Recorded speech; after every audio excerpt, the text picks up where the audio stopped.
Bonjour à toutes et à tous et bienvenue dans le podcast Reconnexion, l'émission qui reconnecte les mondes de l'entrepreneuriat, de l'art et du sensible. Je m'appelle Dounia Zelou et j'accompagne des transformations humaines et organisationnelles conscientes qui contribuent à l'émergence d'un monde plus durable et heureux. L'intention du podcast Reconnexion est de permettre à la nouvelle génération d'entrepreneurs, de changemakers, d'artistes et de guérisseurs de trouver leur juste place grâce à l'ouverture de nouveaux flux entre les mondes de l'entrepreneuriat, de l'art et du sensible. Pour ce faire, j'ai l'honneur de recevoir tous les vendredis un invité extraordinaire pour un échange multidimensionnel sur la reconnexion à soi, aux autres et à la nature. Merci à vous de nous rejoindre et très belle écoute. Bonjour à toutes et à tous, je suis ravie de vous retrouver pour ce nouvel épisode du podcast Reconnexion. La rencontre est au cœur de nos vies et pourtant, il n'est pas toujours facile de faire les bonnes rencontres, que ce soit dans le milieu professionnel ou dans le milieu personnel, avec ses amis, ses collègues ou encore avec l'amour. Aujourd'hui, j'ai la joie de recevoir comme invité Ludovic Huro, CEO de Shaper et ex-CEO d'Attractive World, pour parler du pouvoir de la rencontre, son parcours d'entrepreneur et comment les entreprises qu'il a créées viennent servir sa vision de la rencontre et des relations humaines. Ludovic, bienvenue parmi nous et merci d'être là avec nous aujourd'hui. Merci pour ton invitation, Dunia. Avec grand plaisir. Alors Ludovic, peut-être pour commencer sur Shaper, est-ce que tu peux nous décrire en quelques mots qu'est-ce que c'est ? Oui, alors Shaper, ça a pas mal évolué dans le temps. À la base, c'est une plateforme de matchmaking professionnel en B2C avec 2,5 millions d'utilisateurs répartis dans le monde entier. Et depuis 2 ans, ça devient un écosystème à destination des entrepreneurs de la tech qui leur permet de faire les bonnes rencontres au bon moment. C'est-à-dire qu'ils peuvent continuer d'utiliser l'application Shaper Networking, mais ils peuvent aussi utiliser nos services B2B que sont Shaper Talent, qui les met en relation avec des talents plutôt non-tech, donc des profils sales, marketing, bientôt RH, finance et ops. Shaper Founders, qui les met en relation avec des advisors, qui sont eux-mêmes des entrepreneurs, mais qui ont déjà une certaine expérience du développement d'une startup et qui vont les coacher pendant les premières années de la vie de leur entreprise. Et Shaper Ventures, qui est un VC qui a investi des tickets de 400 000 à 1 million d'euros dans des startups en seed, donc qui sont encore à leur début, et qui leur ouvre tout l'écosystème Shaper pour les aider à trouver les bonnes personnes et maximiser leurs chances de succès. Super, une offre très riche et très utile pour les besoins d'aujourd'hui. Merci à toi. Et comment est-ce que tu as eu l'idée justement de créer Shaper ? Bah écoute, Shaper, c'est ma deuxième aventure entrepreneuriale. La première, c'est Attractive World, donc c'est un site de rencontres pour les rencontres amoureuses, qui a plutôt bien marché puisque c'est devenu un des trois plus gros sites de rencontres en France. On avait environ un mariage par jour. Et on l'a revendu à un groupe qui est coté à la bourse de New York en 2016. Et c'est vrai que pendant toute cette première aventure, je me suis rendu compte à quel point c'était important de rencontrer les bonnes personnes sur son chemin. Et moi, j'ai toujours été passionné par l'échange, par la rencontre, et souvent la rencontre fortuite, donc beaucoup moins transactionnelle que ce qu'on peut connaître sur LinkedIn. Et je me suis rendu compte que souvent, que ça soit dans des rencontres dans l'avion par exemple, ou via des amis communs, ou lors d'un mariage, un anniversaire, etc., on s'ouvrait à beaucoup plus d'opportunités que lorsqu'on va contacter quelqu'un pour un but précis parce qu'on veut le recruter ou qu'on veut lui vendre quelque chose. Et je me suis dit qu'il n'y avait pas vraiment d'app pour ça, pour aider les gens à s'inspirer mutuellement dans le monde professionnel. Et c'est comme ça qu'est arrivée l'idée initiale de Shaper. Super.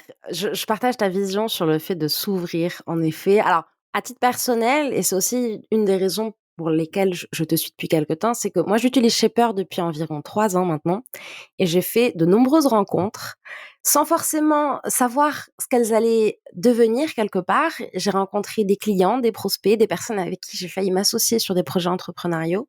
Et c'est une application que je continue à utiliser dans mon quotidien d'entrepreneur et que j'aime beaucoup parce qu'elle m'apporte vraiment cette opportunité de faire les justes rencontres dans mon chemin. Donc, Je suis merci ravi de à toi. l'entendre. Je suis ravi. Oui, oui, je suis une fidèle supportrice de Shaper.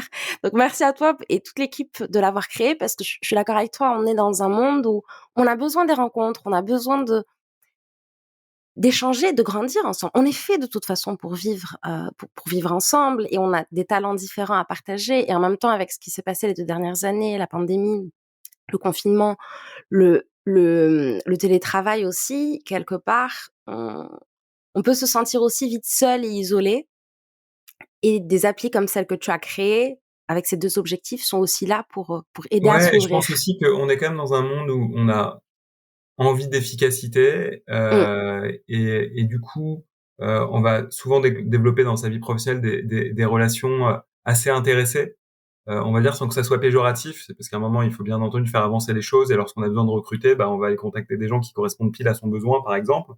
Heu et et heu et et je trouve que même si, bien entendu, ce type de rencontre, «intéressée» entre guillemets doit continuer parce qu'elles peuvent être très efficaces dans le développement de son business, de se réserver, 1 heure ou 2 dans la semaine pour rencontrer des gens qui n'ont rien à voir, qui sont pas forcément dans son cercle professionnel. Tu vois, moi, je suis entrepreneur dans la tech depuis 15 ans. Shaper, ça m'a permis de rencontrer, des gens dans le domaine de l'art, dans le domaine du sport, dans le domaine des neurosciences, qui est une de mes passions. Et du coup, je trouve que c'est génial parce que tout d'un coup, tu te rends compte qu'il y a bien entendu, plein de monde qui cohabitent. En étant la tête dans le guidon, tu as l'impression que il y a que ton monde qui existe, le monde de la tech, et que si tu réussis pas ton projet, tout va s'écrouler, etc. Alors qu'en fait, il y a énormément de choses passionnantes dont on n'a pas forcément le temps de s'intéresser, parce que bien entendu, parfois, il faut être aussi assez focalisé pour avoir des succès. Et du coup, Shaper, c'est un peu, en tout cas sur cette partie B2C, Shaper Networking, c'était un peu ma bouffée d'air en tant qu'utilisateur en me disant, bah voilà, ça me permet de découvrir tout ce qui se passe dans d'autres secteurs d'activité, avec des gens qui ont d'autres états d'esprit. Et ça me nourrissait finalement pour ma vie entrepreneuriale. Et la seule difficulté qu'on a connue avec Shaper Networking, et c'est ce qui explique cette évolution de Shaper vers un écosystème pour les entrepreneurs de la tech, c'était la monétisation.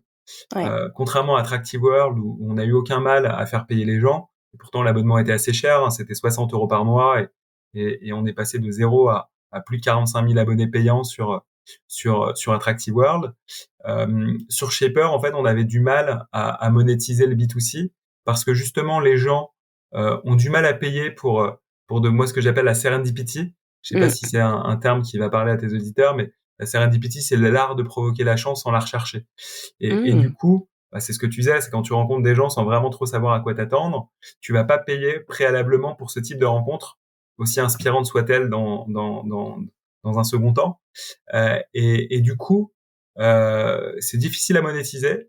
mmh. Et l'autre truc dont on s'est rendu compte aussi, c'est que sur les rencontres professionnelles, généralement l'usage était B2C, mais la valeur Et tu B2B. Mmh, était B2B. c'est vrai. C'est-à-dire que tu avais les rencontres inspirantes qui, on va dire, ne se monétisent pas du tout. Et Mmh, après, tu as les rencontres plus classiques, plus transactionnelles. Tu vas rencontrer des gens sur Shaper Networking et ils vont te présenter un talent que tu vas recruter ou un investisseur ou peut-être eux-mêmes c'est vont ça. devenir associés dans ta boîte. Et ce que ta boîte aurait été prête à payer plusieurs milliers d'euros, voire plusieurs dizaines de milliers d'euros pour certaines rencontres, bah, dans le meilleur des cas, nous on touchait 20 € ou 20 $ par mois, D'abonnement. Mmh, et c'était pas suffisant pour arriver à en faire un business à part entière. Et donc c'est la raison pour laquelle ensuite on s'est dit que il fallait créer des business B2B pour capter beaucoup plus de valeur. Alors sur des échanges plus transactionnels, hein, mmh, voilà, qui sont qui sont clairement liés à des besoins très forts des entrepreneurs de la tech qui souhaitent recruter, qui souhaitent avoir des advisors, qui souhaitent trouver des financements. Et pour ça, en fait, on s'appuie sur la marque Shaper, sur la communauté de 2,5 millions d'utilisateurs, et sur l'ADN également qui est hyper important pour nous autour de l'humain. Et du coup, ce mix-là fait que Shaper fonctionne beaucoup mieux puisque bah, en février, on a atteint la rentabilité, on est devenu bénéficiaire. On espère que ça va durer sur toute l'année. Et je pense qu'on a maintenant trouvé le bon mix entre le B2C qu'on continue de laisser vivre, on va dire. On investit plus significativement dessus, mais on le laisse vivre. Et il y a encore des centaines de milliers de matchs par mois sur la plateforme. Et le B2B qui, lui, génère plus de valeur et qui crée de la pérennité sur Shaper et sur notre business model. Complètement. Et sur une des particularités aussi, notamment sur la partie B2B, c'est que vous avez une présence assez internationale, si je me trompe pas? Oui. Alors, sur le B2C, on a une présence internationale. Sur nos 2,5 millions d'utilisateurs, on a 60% de nos utilisateurs qui sont aux US et le reste, c'est essentiellement France, Angleterre et Canada, même s'il y a des utilisateurs un peu partout dans le monde, mais on en a en moins grand nombre. Ensuite, sur le B2B, on a préféré se focaliser sur la France pour démarrer, pour valider que ça marche. Et OK, maintenant qu'on voit que ça marche bien, on va continuer de développer la France et ensuite potentiellement l'ouvrir à l'international. super. Donc pour tous les entrepreneurs qui nous écoutent, qui ont des besoins de recrutement, De financement d'investissement, de financement et de mentoring, et de mentoring aussi, Shaper est là. Shaper est là pour vous. N'hésitez pas à télécharger l'application, je vous la Voilà, recommande à titre personnel en plus. voilà. Voilà, Et sur le site web pour accéder au service B2B, le site c'est shaper.co, super, on mettra shapr.co. génial, merci à toi, on le mettra, en lien dans le descriptif de l'épisode. D'accord. La rencontre, Shaper, Attractive Words, la rencontre est au cœur de ces entreprises. Enfin, tu disais tout à l'heure, en effet, ça fait partie de tes passions que de rencontrer des personnes. Qu'est-ce que ça symbolise pour toi, la rencontre? Bah, pour moi, la rencontre, c'est déjà une super manière d'apprendre, voilà. Moi, j'étais pas du tout fan de l'école, voilà, me poser à une table et écouter pendant, des heures, des cours magistraux, c'était pas du tout mon truc et d'ailleurs, j'ai failli lâcher l'école avant le bac. Finalement, j'ai un copain qui m'a motivé, on a bachoté comme des dingues et on a réussi à l'avoir au dernier moment, mais c'était vraiment, vraiment pas mon truc. Hem, j'ai appris à apprécier, la lecture. Pareil, quand j'étais plus jeune, j'avais du mal, mais je pense que c'est qu'une question de moment et de typologie de livres. Et du coup, la lecture est un super moyen d'apprendre. Et mon deuxième top moyen pour apprendre, c'est les rencontres. Moi, je me nourris énormément des gens que je rencontre ou des gens qui m'entourent. Et donc, c'est en premier, j'aurais dit apprendre. En deuxième, s'ouvrir. Mmh. Parce que, bah, comme on l'a dit tout à l'heure, bah, quand tu rencontres quelqu'un, en fait, tu vas potentiellement découvrir un nouveau monde, des nouvelles histoires, une nouvelle façon de voir la vie, et du coup, c'est génial parce que tu découvres des nouveaux univers. Et le troisième point, je pense que c'est aussi les opportunités, parce que lorsque tu rencontres quelqu'un sans vraiment avoir d'objectif précis, tu te rends compte que de cette rencontre se crée énormément d'opportunités qui ne seraient pas arrivées dans ta vie, soit via de la personne que tu as rencontrée directement, soit dans le futur via les gens qu'elle t'amènera à rencontrer également. Parce qu'une fois que tu as créé une relation qui est authentique, une relation de confiance, bah, les gens veulent naturellement t'aider, pensent naturellement à toi, et du coup te présente des opportunités ou des personnes qui peuvent aussi avoir un impact assez significatif dans ta vie personnelle comme ta vie professionnelle. Et donc tout ça génère un épanouissement que je trouve qui est assez inégalable. Mmh. Merci à toi pour ce partage et une rencontre qui t'a particulièrement marquée dans ta vie? Écoute, il y a une rencontre que j'évoque régulièrement, mais en fait, il y en a plein d'autres. Mais celle-là, et je trouve, cristallise beaucoup de choses. C'est une femme que j'ai rencontrée dans un avion à New York qui s'appelle Eva Haller. C'était en 2012. C'était mon premier voyage à New York et c'était sur le trajet du retour. Et je me retrouve face à une dame de un peu plus de 80 ans qui avait l'air extrêmement espiègle, hyperactive, euh, je sais pas, il y avait quelque chose dans son regard, dans sa vivacité qui m'intéressait. Et donc j'ai commencé à discuter avec elle. Et il se trouve que la conversation a démarré lorsque l'avion a décollé. Elle s'est arrêtée lorsque l'avion a atterri à Paris. Donc on a parlé pendant plus de 7 heures. Elle m'a raconté déjà son parcours qui est exceptionnel, hein, puisque c'est une femme qui est une juive hongroise qui a vécu la Seconde Guerre mondiale, qui a vécu des atrocités, hein, puisqu'elle a perdu un grand nombre de gens de sa famille pendant cette période-là. Il se trouve qu'elle a eu beaucoup de chance puisqu'un nazi l'a aidé à s'échapper en lui disant qu'elle était trop belle pour mourir. Et elle a réussi à partir en Amérique du Sud. Ensuite, elle a réussi également à remonter sur New York. Elle s'est retrouvée à être femme de ménage en faisant des cours du soir. Et quelques années plus tard, elle rencontre un homme avec qui elle se marie. Elle développe une entreprise de télémarketing qui va devenir une des entreprises de télémarketing les plus importantes des États-Unis. Et malheureusement, son mari décède lorsqu'elle avait 48 ans. Et à ce moment-là, elle décide de changer de vie en cédant son entreprise à ses salariés et en redistribuant 90% de sa fortune à du non-profit. Ah. Et donc, entre ses 48 ans et aujourd'hui, elle a voyagé dans le monde entier pour soutenir des causes qui lui tenaient particulièrement à cœur, et notamment sur les causes des enfants et la cause des femmes. Donc, c'est vraiment quelqu'un qui est extrêmement inspirant, qui a une histoire incroyable.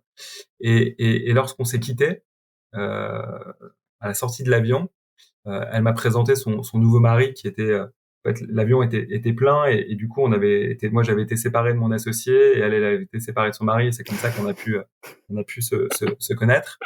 Et elle me laisse ses coordonnées, je lui donne les miennes aussi, et une semaine plus tard, elle me renvoie un message en me disant qu'elle est de retour sur Paris et qu'elle aimerait m'inviter à dîner avec son mari, qui s'appelle Yoël, qui est aussi quelqu'un d'adorable.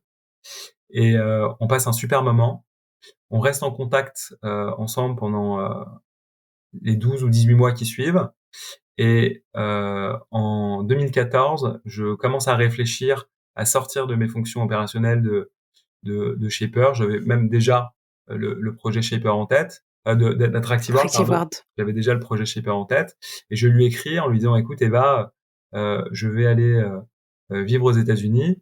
J'arrive à New York dans quelques semaines. J'espère qu'on aura l'occasion de se voir. Et là, elle me dit, Ludovic, tu annules tout de suite ton Airbnb ou ton hôtel, tu viens vivre à la maison. Et donc, je débarque à New York, ça devait être en mai 2014, et elle me présente mais des gens incroyables aux États-Unis. Elle m'amène à des boards de non-profit où elle me présente comme son petit-fils en expliquant que elle a envie de me faire découvrir ce que c'est le non-profit aux États-Unis. Elle me présente la famille Rockefeller, elle me présente la fille de Mohamed Yunus, elle m'emmène à des expositions, elle m'emmène à des galas de charité, à des ventes aux enchères, etc., etc. Donc je découvre un New York que j'aurais jamais imaginé connaître. Et au bout d'un mois, je trouve enfin un appartement. Je lui dis, écoute Eva, j'ai passé un moment merveilleux, mais maintenant je vais arrêter de t'embêter et je vais vivre par moi-même. Et on a une très très belle discussion. Et elle me dit, Ludovic, je serai toujours là pour toi. Et elle me dit, j'ai envie de t'apprendre un mot que les Américains utilisent beaucoup. Et ce mot, ça s'appelle serendipity. Voilà, c'est ce que je disais un petit peu tout à l'heure. Et donc je lui pose la question, je lui dis, je connaissais pas ce terme, je lui dis mais c'est quoi, c'est la serendipity? Et donc c'est là où il m'explique que la serendipity, c'est l'art de provoquer la chance sans la rechercher. Et elle me dit que ce terme-là correspond vachement à notre rencontre dans l'avion, puisque c'est en faisant preuve de curiosité, d'ouverture d'esprit, que j'ai provoqué cette rencontre, qui derrière a provoqué énormément de belles choses dans ma vie. Et j'ai trouvé ça particulièrement incroyable au moment où je m'apprêtais à lancer Shaper, qui justement fait la promotion de cette philosophie dans la vie. Exactement, qui est complètement incarné. Bravo à toi et j'ai envie de dire merci aussi parce que ça se voit pas, mais grâce à toi, grâce à tes collaborateurs, grâce à Shaper, il y a des centaines, des milliers de rencontres qui se font quotidiennement. Certaines ouvrent des portes de chance à d'autres et ça impacte leur chemin de vie. Et c'est important de le voir aussi. Ouais, c'est aussi pour ça qu'on se lève le matin. Et justement, Paul Éluard a une phrase que j'aime beaucoup qui dit: «Il n'y a pas de hasard, il n'y a que des rendez-vous». Qu'est-ce que tu en penses? Bah, je suis complètement d'accord et d'ailleurs c'est très en lien avec cette histoire de mon arrivée à New York.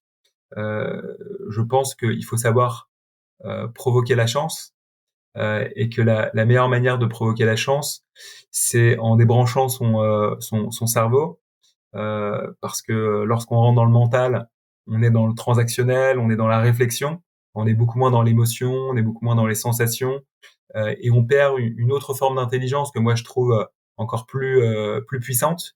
Et du coup, pour provoquer cette chance, je pense qu'il faut être extrêmement dans l'instant, extrêmement ouvert aux autres, dans l'empathie, réceptif aux émotions et aux envies des gens qui nous entourent et même des gens qu'on connaît pas, même si c'est pas facile tous les jours, bien entendu, et que ce hasard devient un rendez-vous avec son chemin et avec ses envies profondes.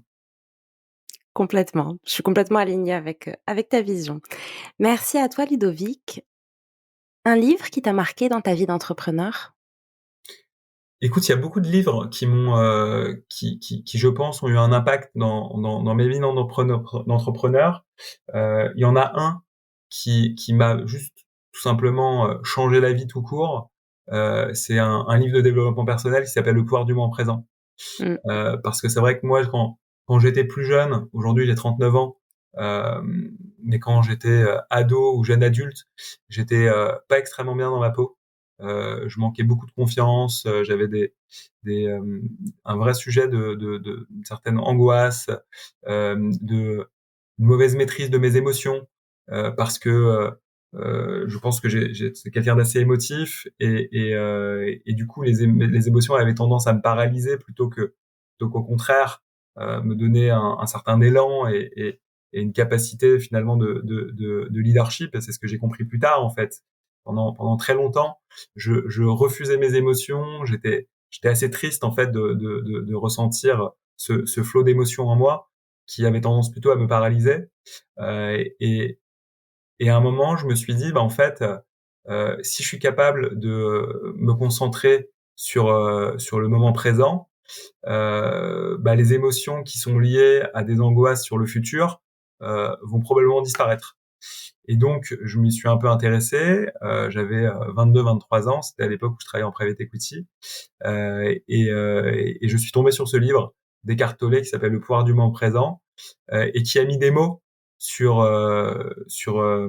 des réflexions que j'avais à ce moment-là et qui t'explique qu'en fait, si tu es capable d'observer tes pensées, si tu es capable d'observer tes émotions, tu peux les faire disparaître.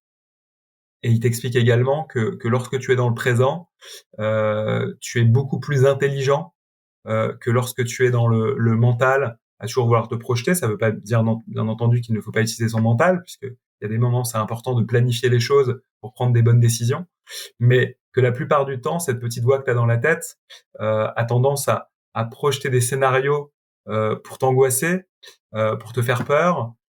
Tu vas avoir tendance à créer des boucles mentales qui vont t'épuiser et qui vont à la fois ne pas te permettre de prendre de meilleures décisions, mais vont créer aussi du stress qui va être hyper néfaste. Et que si tu es capable d'arriver à prendre conscience de ça et à prendre un certain recul en observant ses émotions et ses pensées, tu peux les faire disparaître pour revenir dans le présent et bénéficier d'une intelligence finalement supérieure. Et moi qui suis passionné de sport, tu le vois beaucoup dans le sport, quand tu interroges des très très grands sportifs, par exemple Zidane au football, ou Rafael Nadal au tennis, ou même Michael Jordan au basket, qui sont des gens qui ont qui ont un mental extraordinairement puissant, Mmh. et que tu leur demandes comment ils font pour, dans le cas de Zidane, de tirer un penalty devant des milliards de gens à la Coupe du Monde, ou Nadal de gagner au cinquième set après 5 heures de match, ou Michael Jordan de tirer un panier qui va permettre de remporter la victoire à la dernière seconde en finale de NBA. En fait, ils te disent tous que ils sont capables de rester profondément dans le présent, Mmh. parce qu'à partir du moment où ils commencent à réfléchir et à se dire qu'est-ce qui va se passer si je rate le panier, ou si je rate le penalty, ou si je rate tel point au cinquième set, bah tout d'un coup ils vont beaucoup moins bien jouer. Et du coup, s'ils arrivent à rester dans le présent, ils ne pensent à rien, et il y a cette intelligence supérieure qui va leur permettre de jouer à leur meilleur niveau malgré la pression. Et du coup, bah, j'ai vraiment essayé, en tout cas, d'utiliser ces méthodes-là, à la fois dans la vie entrepreneuriale et dans la vie de tous les jours, ce qui est franchement très difficile, parce que dans Mmh. des moments de stress importants, on peut être à nouveau submergé par ses pensées et ses émotions. Euh, mais malgré tout, j'ai quand même l'impression d'avoir progressé. Et non seulement ça me rend plus épanoui dans ma vie personnelle, ça me rend plus serein dans ma vie d'entrepreneur, et ça me permet aussi de profiter de moments avec mes proches, ma maman qui maintenant a 75 ans, et sur lesquels je me suis vu plusieurs fois dans des dîners que j'avais avec elle, dans mes pensées ou sur mon téléphone, alors qu'en fait, il y a rien de plus précieux de passer des moments avec ta mère, puisque tu peux avoir tout Mmh. l'argent du monde, le jour où c'est la fin, bah, tu la feras pas revenir. Mmh. Pareil avec mon fils maintenant qui a 15 mois, pareil avec ma femme ou avec mes meilleurs amis, ou ma famille. Et du coup, ce livre m'a vraiment, vraiment beaucoup, beaucoup aidé. Après, il y en a d'autres hein, qui Ouais. peuvent être des déclinaisons, ou qui peuvent avoir des philosophies relativement proches. Mais c'est vraiment celui-là qui est le point de départ sur une philosophie de vie plus globale. Mmh. Et de fait, à partir de ce livre ou d'autres de tes lectures, est-ce que tu as des rituels ou des outils que tu pratiques justement au quotidien pour, t'aider à gérer les émotions quand on peut se sentir submergé tous, hein, dans notre travail, on a tous des événements au quotidien où on doit prendre des décisions, des fois, très rapidement, où on peut avoir des émotions qui montent. Ça fait partie du process et du parcours de chaque être humain. Est-ce qu'il y a des choses, toi, que tu as mis en place qui t'aident et qui pourraient aider d'autres personnes en les partageant aussi? Alors oui, j'ai clairement un rituel qui m'aide beaucoup. Maintenant, c'est vrai que ça reste quand même difficile, surtout quand il y a des émotions inattendues. C'est-à-dire que Mmh. quand tu dois prendre une décision, que tu sens un peu de stress, il y a des techniques pour pouvoir le faire. Mais c'est vrai que dans la vie de tous les jours, s'il y a une situation stressante qui arrive sans prévenir, c'est là où c'est extrêmement difficile d'arriver à prendre ce recul dans l'instant. Mais de manière générale, j'ai un petit rituel le matin, et j'ai la chance de pouvoir le faire quasiment tous les jours. C'est que je fais un petit peu de sport, pas beaucoup, mais peut-être 20 minutes, un quart d'heure d'étirement, et un quart d'heure de méditation. Mmh. Voilà, et j'arrive à sanctuariser cette petite heure dans ma matinée, même si avec un enfant, ça devient une Oui. logistique un peu différente. Mais globalement, voilà, ma femme sait aussi que c'est hyper important pour moi de pouvoir le faire. Et du coup, on arrive à trouver une organisation où je fais mon sport et mes étirements avec mon fils à côté, Mmh, puis super. la méditation dans un moment calme après. Et ça m'aide beaucoup. Et si j'ai le temps, j'essaye de compléter avec 10-15 minutes de lecture. Donc c'est vraiment des tout petits moments, à la fois parce que ce que j'ai remarqué, c'est que c'était extrêmement compliqué de se motiver au jour le jour lorsque l'effort était trop important, Mmh. et que par conséquent, 15-20 minutes de sport, c'est entre guillemets facile, mais du coup quand tu es extrêmement régulier, bah ça porte quand même ses fruits, et ça te réveille le matin, ça te met dans un bon mood. Et pareil, si je devais faire 1 heure de méditation, je trouverais pas le temps, j'aurais la flemme, etc. Mais trouver un quart d'heure le matin, c'est possible. Et pareil pour les lectures. Donc ça c'est vraiment voilà, c'est une routine que je fais sauf exception quand j'ai des petits déjeuners très tôt pour le boulot, mais quasiment tous les jours, et que j'essaye de faire le week-end aussi. Donc voilà. Après, je pense que il faut trouver la routine qui nous correspond. Pour moi, c'est celle-là. Pour d'autres, il y a peut-être d'autres moyens, mais c'est vrai que pour moi, c'est une bonne manière de commencer la journée. Super, merci pour ce partage et en effet, ça peut bénéficier à d'autres personnes qui sont à ces recherches d'outils, de rituels, pour, oui, quotidien quelque part à mettre en place dans sa vie d'entrepreneur et qui aident en fait, qui aident profondément, notamment sur les sujets émotionnels et qui aident à aussi à cultiver quelque part cette façon de vivre au moment présent. Ouais. Et je pense aussi que dans les lectures, si c'est possible, il faut pas hésiter à relire des livres parce qu'en fait, on a Mmh. tendance à les oublier vite. Par exemple, moi, je relis en ce moment un livre qui s'appelle L'art du calme intérieur. Je te le mets Mmh. ici. C'est Ah aussi super, un bouquin écartelé. d'Eckhart Tolle, qui est un tout petit bouquin qui fait à peine 100 pages, et du coup qui peut se lire 3 pages par 3 pages ou 5 pages par 5 pages, et ça permet à chaque fois, voilà, de se remémorer certains principes qu'on peut avoir tendance à oublier dans notre flow du quotidien. Complètement et je pense qu'en plus, à chaque fois enfin moi personnellement, à chaque fois que je relis un livre, comme je suis transformée, je j'intègre pas la même chose et ça fait du bien en effet de se remémorer, avec une vision et un regard différent. L'entrepreneuriat, on en parle beaucoup aujourd'hui, de plus en plus de personnes se lancent dans l'entrepreneuriat. Toi, tu fais partie des success stories, des entrepreneurs français aussi, notamment avec Active World et Shaper. Qu'est-ce qui t'a amené à te lancer dans l'entrepreneuriat? Écoute, c'est difficile à dire. Ma mère me disait que depuis que je suis tout petit, elle savait que je serais entrepreneur. Mmh. Et pourtant, j'ai pas une famille d'entrepreneurs à la base. J'ai une maman qui faisait de l'édition de bouquins de mathématiques au CNRS, un papa qui était juriste à la SACEM. Mais c'est vrai qu'elle me disait que voilà, par exemple, j'étais à la boulangerie quand j'avais 5-6 ans, et je m'amusais déjà à calculer le chiffre d'affaires du boulanger, de calculer ses marges, etc., etc. Donc je sais pas d'où ça vient. Ce qui est sûr, c'est que lorsque j'ai commencé ma carrière professionnelle, j'ai eu la chance de démarrer dans un super job, dans un fonds d'investissement qui fait des opérations de LBO, donc c'est des fonds de ce qu'on appelle le private equity, avec beaucoup de responsabilités. C'était aussi une très belle rencontre avec des associés gérants qui m'avaient donné une confiance incroyable, qui m'avaient mis au bord d'entreprises de plusieurs centaines de salariés, qui m'avaient donné de ce qu'on appelle du carry d'intérêt du fonds, qui est un intéressement sur la plus-value du fonds, etc. et tout. Et malgré tout, alors que d'un point de vue social, c'était extrêmement flatteur. D'un point de vue financier, j'étais bien rémunéré avec des potentiels de plus-value hyper importants, etc. Je ne rêvais que de créer ma boîte. Et quasiment tous les mois, j'avais une nouvelle idée que finalement, je ne développais pas parce que j'avais pas le courage de le faire, et qu'à l'époque, on était en 2005, 2006, 2007, c'était pas si évident que ça de quitter son job en private equity pour lancer une startup. C'est un peu plus naturel aujourd'hui. Mmh.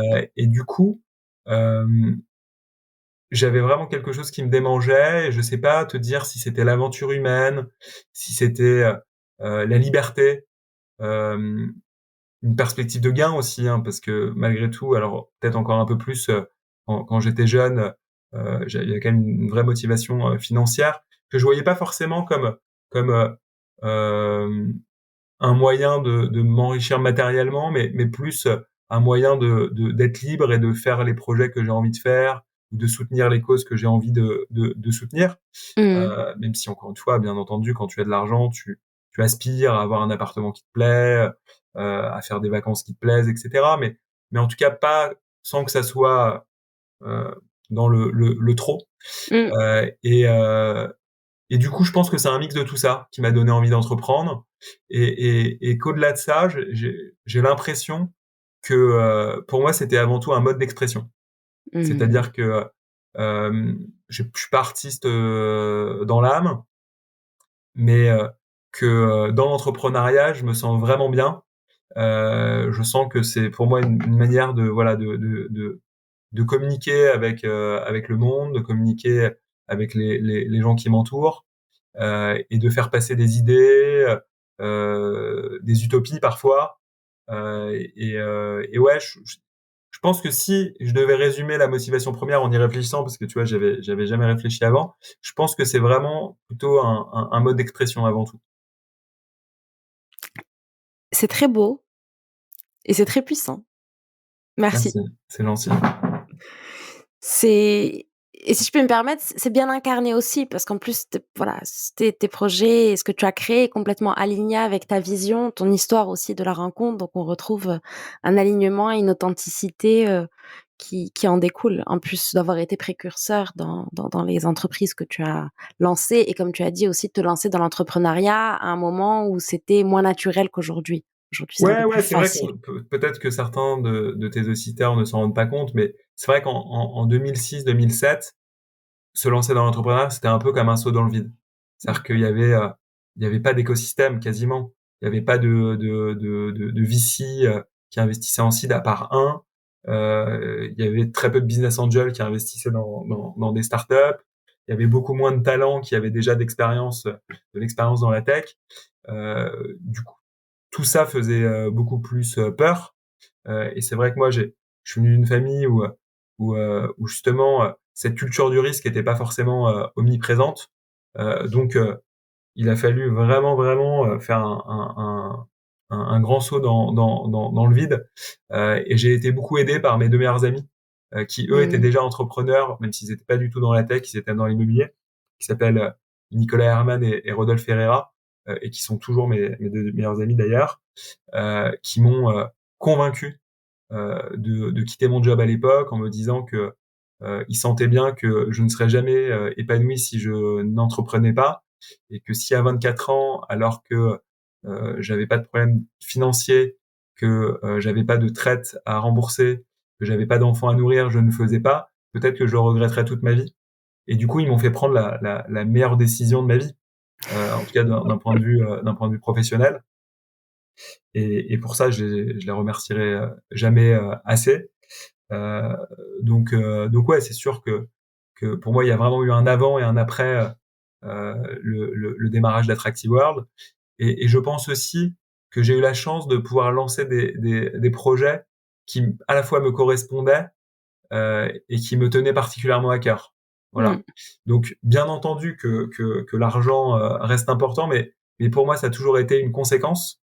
Euh, et, euh, et assez vite, je me suis rendu compte que, que gagner de l'argent, voire beaucoup d'argent, euh, pouvait augmenter mon niveau de bonheur jusqu'à un certain point, mais qu'ensuite, en fait, il fallait vraiment réfléchir au projet que l'argent allait me permettre de faire pour continuer d'augmenter mon niveau de bonheur, parce que c'est pas parce que tu triples la superficie de ta maison Mmh. que tu vas être naturellement plus heureux, ou c'est pas parce que tu as 50 centimètres d'espace en plus dans l'avion que tu vas être plus heureux.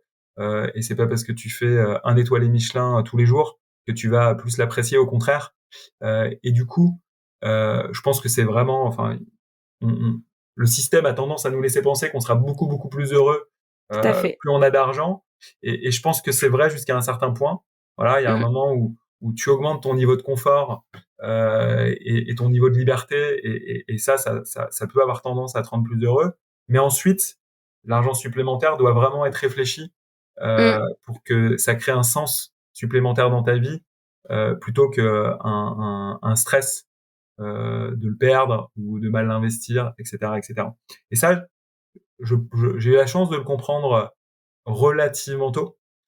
Et du coup, je me suis pas fait tout un monde sur le fait qu'une fois que Attractive World est vendu, je serai 10 fois plus heureux, etc. Euh, et, et, et je pense que c'est un exercice que beaucoup d'entrepreneurs doivent faire, surtout lorsque que leur entreprise marche, parce que la vente, c'est finalement perçu comme un aboutissement, euh, alors que tout l'enjeu est de savoir comment tu vas renaître ensuite. Donc, euh, donc voilà. Merci à toi pour ce partage et en effet, ça pose beaucoup de questions sur les croyances collectives qu'on a, même sociétales, de rapport à l'argent, de connaissance de soi aussi finalement, puisque la question du bonheur, c'est propre à chacun. C'est propre à chacun. Il y a Julien Perron qui avait créé un documentaire sur qu'est-ce que le bonheur pour vous. Il a fait un tournage et justement, il a interrogé plusieurs personnes d'horizons différents, de pays différents sur la signification du bonheur. Le reportage est disponible sur YouTube, je crois, en libre Ok, accès. j'ai regardé. Et c'est intéressant parce que quand tu regardes le reportage, pour chaque personne, c'est différent. Pour certains, c'est un état, pour d'autres, c'est un but à atteindre.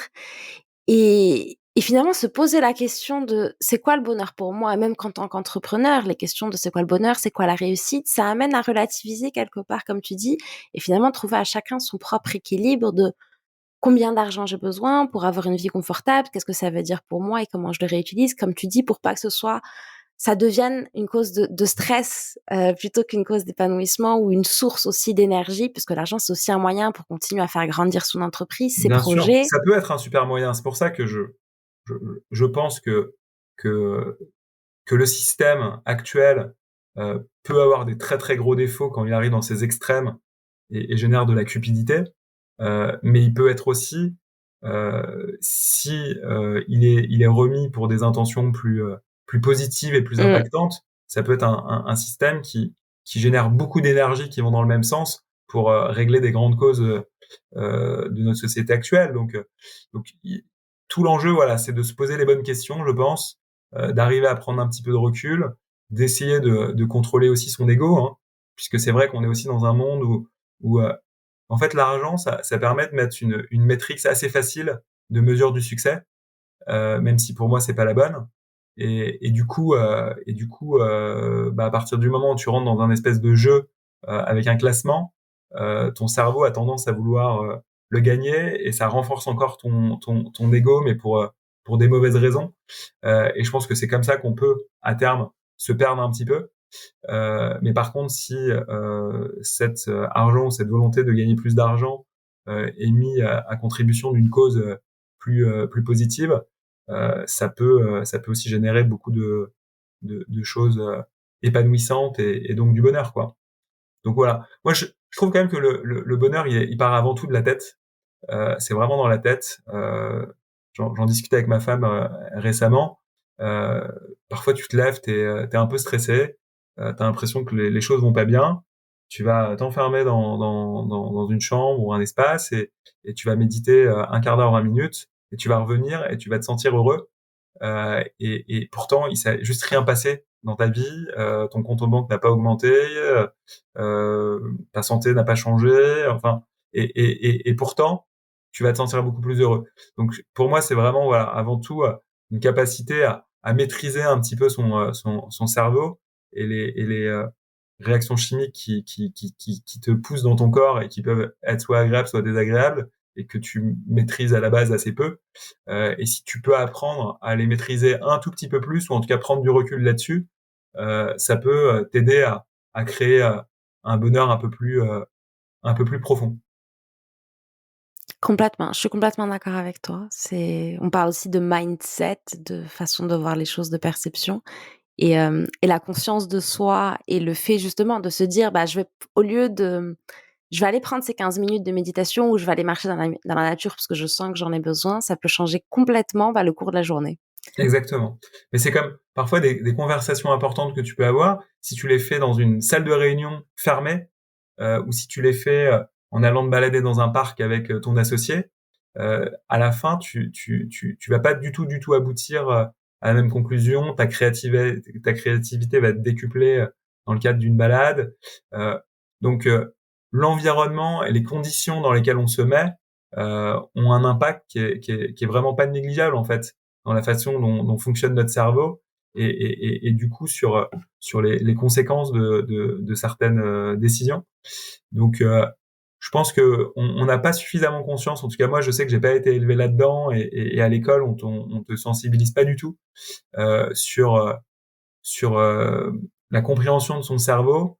Et ce qui me fait un tout petit peu peur, je sais pas si c'est malveillant ou non, mais c'est que le système capitaliste tel qu'il est pensé aujourd'hui n'a pas d'intérêt à ce que les consciences s'élèvent et ce que la population soit capable d'identifier quand un réseau social te déclenche de la dopamine pour que tu te reconnectes de manière addictive, ou quand tu bois un coca ou que tu manges un McDo et que ton corps te récompense avec une sensation de plaisir qui te rend aussi addictif, par exemple.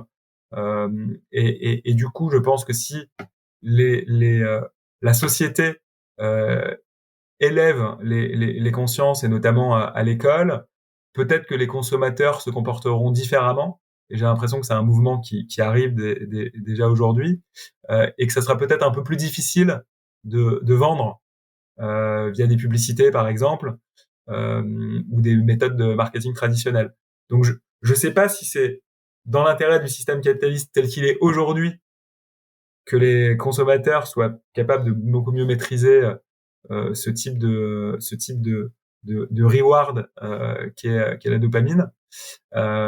Mais ça serait aussi l'occasion de réinventer peut-être un capitalisme différent, plus conscient et plus pérenne, parce que c'est bien de s'enrichir, mais si on s'enrichit et qu'on vit dans une guerre civile ou une guerre mondiale, euh, bah finalement c'est pas forcément des meilleures conditions de vie qu'en étant peut-être un petit peu moins riche, mais dans un monde qui est un peu plus serein et positif. Donc en tout cas, je le souhaite, et je trouve que c'est dommage aujourd'hui, alors qu'il y a des élections présidentielles dans quelques mois, euh, personne n'évoque ces sujets, la nécessité de repenser en fait le système, le business, pour être capable de comprendre le cerveau et de rediriger l'énergie sur des choses qui sont beaucoup plus positives, beaucoup plus impactantes, et tout ça nécessite de bien comprendre d'un point de vue neuroscientifique comment on fonctionne et trouver des innovations là-dedans. Et c'est la raison pour laquelle j'ai investi dans un startup studio que tu connais, Mmh. qui s'appelle Indigo, qui est basé à New York et qui a été monté par un entrepreneur que j'adore qui s'appelle Pierre Giraud, Ouais. et qui a pour vocation d'identifier les innovations qui vont permettre d'élever les consciences à grande échelle. Donc c'est quelqu'un qui s'est entouré d'experts, notamment de neuroscientifiques, pour trouver comment faire pour accélérer une vague qui est en train de démarrer tout doucement. On voit bien que la méditation, il y a 15 ans, était réservée aux bouddhistes, Mmh. et qu'aujourd'hui, ça devient de plus en plus mainstream avec des applications comme Calm, des applications comme Headspace aux États-Unis, ou Petit Bambou en France, Ouais. qui deviennent de plus en plus utilisées. Que il commence à y avoir des initiatives aussi pour de la méditation à l'école. Alors je l'ai plus vu aux États-Unis, notamment à Chicago, mais ça risque aussi d'arriver en France. Tout à fait. Euh, donc il y a déjà, je trouve, une première petite vague. On le voit aussi dans l'écologie. J'ai un copain qui a monté, cofondé Time for the Planet. Je sais pas si tu Mmh. en as déjà entendu parler. Ah, oui, j'en fais partie. Il s'appelle, t'en fais partie, moi aussi. Il s'appelle Arthur Obeuf. Et tu Ouais. sens aussi qu'il y a une vague qui est en train de monter et que Time for the Planet cristallise. Donc voilà, donc je suis quand même, je reste assez optimiste pour le futur, mais je pense que maintenant il faut appuyer sur le bouton beaucoup plus fort, et que au-delà de l'entrepreneuriat, il doit y avoir des initiatives publiques qui viennent renforcer ces mouvements qui sont nécessaires en fait pour le bien vivre ensemble dans les 20, 30, 50 prochaines années. Complètement, je suis complètement alignée avec toi et c'est là où, en effet, il y a plusieurs, même pour les auditeurs qui nous écoutent, on pourra mettre les liens vers l'app Indigo et vers Thème for the Planet, sur le descriptif de l'épisode. Il y a beaucoup de collectifs qui existent, qu'il est possible de rejoindre, qui œuvrent en effet, qui sont engagés, qui œuvrent pour changer les choses et aller vers plus de conscience dans notre façon de fonctionner, et ça passe en effet, comme tu le dis, par tous les niveaux, tous les âges, l'éducation pour les futures générations. Et là, il y a besoin en effet des instances publiques, et également l'entrepreneuriat est une scène pour pouvoir accompagner ces changements de société, ces transformations. Et c'est là que on a tous quelque part aussi notre rôle, notre part à jouer. Exactement. Merci beaucoup Ludovic pour cet échange. Merci pour ton authenticité surtout, qui est très appréciable. J'ai été heureuse de t'avoir comme invité. Est-ce que je te propose un espace pour partager ce que tu aimerais, si tu aimerais nous partager quelque chose avant de clôturer l'épisode.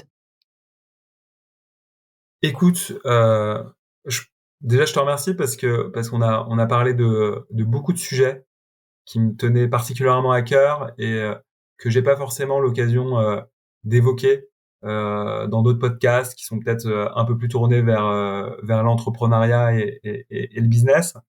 Heu, donc j'ai pas forcément, d'autres choses à rajouter. Voilà, j'encourage tous tes auditeurs, à peut-être essayer d'explorer un peu plus, les différents thèmes, dont on a parlé, les livres qu'on a évoqués ou les différentes initiatives. Et si jamais, ils souhaitent, me connecter, ils peuvent me retrouver sur Twitter ou sur LinkedIn, et je serai ravi d'échanger avec eux. Super, merci à toi. On mettra aussi les liens directs sur le descriptif de l'épisode. Merci beaucoup Ludovic et à très bientôt. Encore merci Dunia. Au revoir. Qu'est-ce que cet épisode vous a apporté ? Si l'exercice vous appelle, je vous invite à mettre cet audio sur pause et à prendre un temps pour noter ce qui vous vient à l'esprit. Merci à vous d'avoir écouté le podcast Reconnexion, l'émission qui reconnecte les mondes de l'entrepreneuriat, de l'art et du sensible. Si vous souhaitez rejoindre notre tribu, partager vos impressions ou aider notre podcast, je vous invite à aller sur notre site web www.reconnexion.podcast.com. Vous aurez un aperçu des différents moyens que nous proposons pour co-créer ensemble et continuer à faire grandir notre podcast. Si vous pensez que cet épisode peut être utile à quelqu'un autour de vous, n'hésitez pas à en parler et à le partager. Et si vous pensez qu'il vous a été utile d'une manière ou d'une autre, n'oubliez pas de nous laisser une note et un commentaire. Merci encore et rendez-vous au prochain épisode.